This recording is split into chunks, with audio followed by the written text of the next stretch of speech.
L'Oulibo, c'est une coopérative oléicole au cœur du Minervois. Donc 80 ans cette année, depuis 1942, on élabore des huiles dans un paysage assez rural, composé d'oliviers et de vignes très méditerranéennes. La particularité de l'Oulibo, c'est que c'est le premier confiseur français. La plupart du temps, quand on achète des olives sur le marché, ce sont des olives d'importation. On a très peu d'olives françaises. Une autre particularité, c'est qu'on produit la Luc du Languedoc, qui est une olive très particulière, qui est délicieuse. Et l'Oulibo produit 90% de cette olive. C'est-à-dire que s'il n'y a plus l'Oulibo, il n'y a plus l'appellation d'origine contrôlée. Voilà, donc bien sûr, on produit des huiles d'olive avec des variétés locales.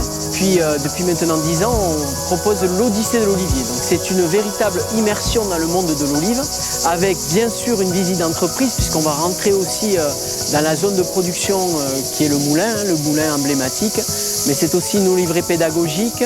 Le moulin, donc, qui a un son et lumière pour désaisonnaliser cette période de novembre jusqu'à fin décembre où on produit. Une partie confiserie où on va expliquer les recettes particulières de l'olive de table. Et ensuite, bien sûr, une partie muséographique et on termine avec un pôle d'initiation à la dégustation où on va véritablement amener les gens à découvrir ce véritable jus de fruits qui est l'huile d'olive.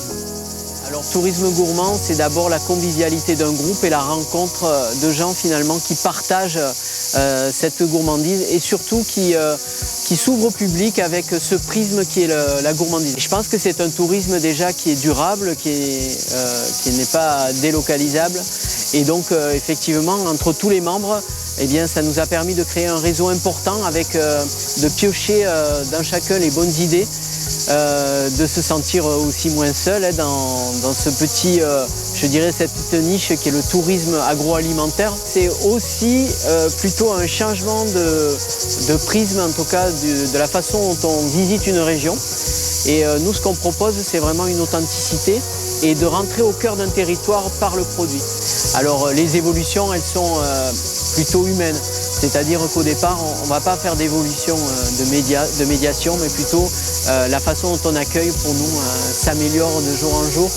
On essaye vraiment toujours de se remettre en question pour que les touristes qui viennent chez nous repartent avec une dimension en tout cas de souvenirs et de rencontres.